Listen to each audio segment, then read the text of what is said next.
தினம் ஒரு அதிகாரம். இன்று நாம் வாசிக்கப் போவது சங்கீதம் 6ஆம் அதிகாரம். சங்கீதம் 6ஆம் அதிகாரத்தில் மொத்தம் 10 வசனங்கள் உள்ளது. கர்த்தாவே, உம்முடைய கோபத்திலே என்னை கடிந்து கொள்ளாதேயும், உம்முடைய உக்கிரத்திலே என்னை தண்டியாதேயும். என்மேல் இரக்கமாயிரும் கர்த்தாவே, நான் பெலனற்றுப் போனேன். என்னை குணமாக்கும் கர்த்தாவே, என் எலும்புகள் நடுங்குகிறது. என் ஆத்துமா மிகவும் வியாகுலப்படுகிறது.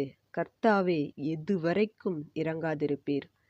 திரும்பும் கர்த்தாவே, என் ஆத்துமாவை விடுவியும். உம்முடைய கிருபை நிமித்தம் என்னை இரட்சியும். மரணத்தில் உம்மை நினைவு கூர்வதில்லை. பாதாளத்தில் உம்மை துதிப்பவன் யார்? என் பெருமூச்சினால் இளைத்துப் போனேன். முழுவதும் என் கண்ணீரால் என் படுக்கையை மிகவும் ஈரமாக்கி என் கட்டிலை நனைக்கிறேன். துயரத்தினால் என் கண்கள் குழி விழுந்து போயிற்று. என் சத்துருக்கள் அனைவர் நிமித்தமும் மங்கி போயிற்று.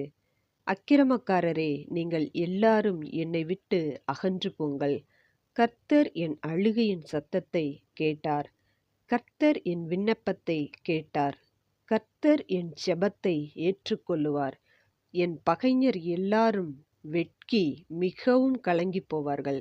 அவர்கள் பின்னாக திரும்பி சடிதியிலே வெட்கப்படுவார்கள்.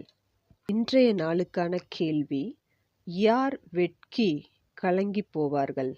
இந்த வீடியோ உங்களுக்கு பிடித்திருந்தால் லைக் பண்ணுங்க, ஷேர் பண்ணுங்க. இன்னும் நீங்கள் சப்ஸ்கிரைப் பண்ணவில்லை என்றால் மறக்காமல் பைபிள் மோட்டிவேஷன் அட் சோஃபியாஸ் பைபிளை சப்ஸ்கிரைப் பண்ணுங்க.